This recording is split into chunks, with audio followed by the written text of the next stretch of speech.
Brian from the Disability Digest here with a video that will explain the disability approval process and expectations, including what are the steps for disability approval, how long does it take at each, what's the percentage of getting approved at each level, a few tips for you along the way, and how to monitor your case process. So here we go.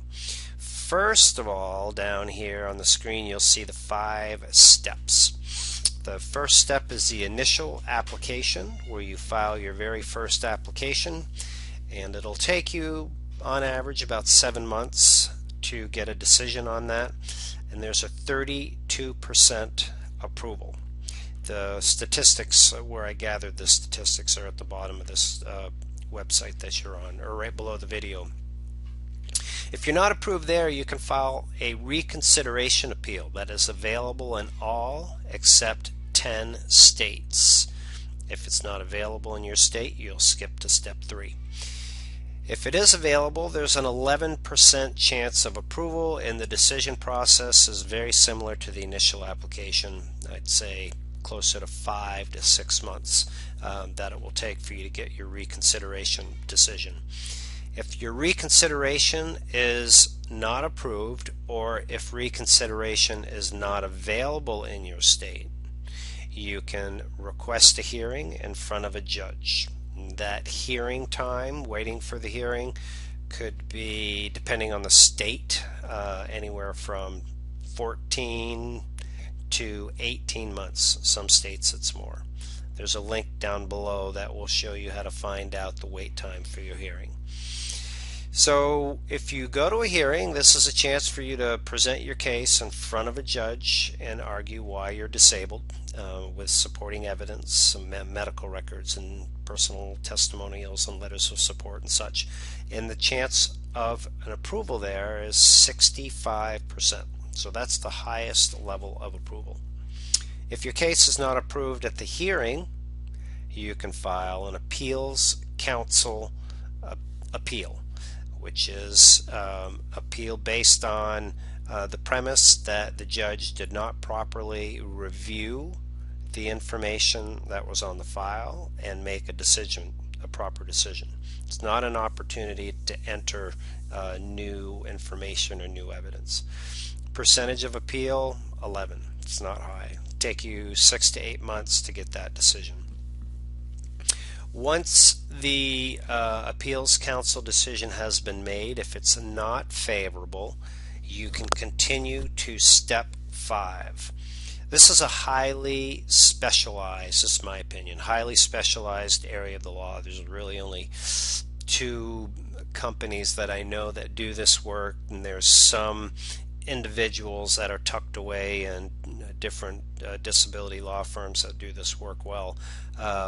And the reason for that is this case then goes to federal court, and the attorney will bring the case to court, and it will argue that this case should have been approved based on the Social Security regulations that I have highlighted down below here, HALEX, POMS, and Code of Federal Regulations. This is all the legal language that makes up the Social Security disability process, so that's what it's argued on. So 10% of these cases are accepted for representation by attorneys. Most are not. But if it's accepted, you know, those that I know in the industry, they get 55% of them approved. So you know, that's something to consider. So here is a tip that most people don't know about. If your case is denied at the appeals council level, you can pursue your federal appeal. Somebody takes your federal appeal on, you can pursue that.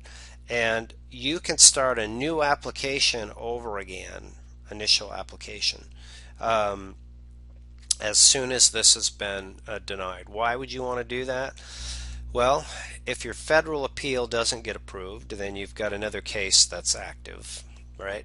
Or if your federal appeal gets approved, but it only gets approved to this date, then you have a new application that is starting from the date that you were denied at your hearing going forward.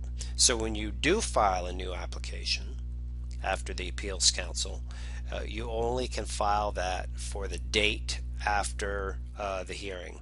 Social Security will not consider the case for any date prior to the hearing because they've already heard that case. So perhaps a lot of information for you, but it could be a very valuable tip for some that perhaps their date of last insured or their benefits are going to expire and they need to get that new application in the system. So here's the next tip that I want to go through with you is following your case through the process is another way to perhaps relieve some of the stress and knowing what's going on. If you log into your My SSA account at Social Security, My account, you can follow the process. This video will give you some tips on how to do it, and this is a link to the account to do that. And there's some tips that I put on the page here in addition to all the information that we have here at the Disability Digest. And these are the links where the statistics have been generated from, the Social Security ones. And these first two have the statistics, and this one has the wait times for the hearings. When you click on this link and you find your local Social Security hearing office. So for example, if you're in the Buffalo, New York area, it's 13 months. And at the time of this recording, the hearing times are the lowest that I've seen them since I've been doing this in 2006. In many areas are less than a year, when in some cases they used to be, up to close to 2 years. So that is good news. So I hope you find this helpful. We have step-by-step information for disability applicants along the way. If you want to click on this link and update us as to where you're at in the process, we will help you by assigning a course or a segment of a course to you. Maybe you're at the initial application, you need our entire disability approval process, or maybe you're preparing for a hearing and you need our what to do and what not to do while you prepare for your hearing. That would help. In either case, if you're using a disability attorney or non-attorney, these courses are designed to help you understand what your representation team should be doing so you can hold them accountable. Or if you're doing this on your own, it of course will show you how to do it yourself. So I hope this information has been helpful for you. If you like the work that we do here, which I sure hope you do, share the video, tell a friend, invite them to get a membership here at the Disability Digest. And of course, if you're watching this and you have been approved, please let us know so we can update your membership or assign you a part of a membership that's going to help you maximize your benefits, get everything that you're entitled to. Thanks again. It's been Brian Terry, and make it a great day.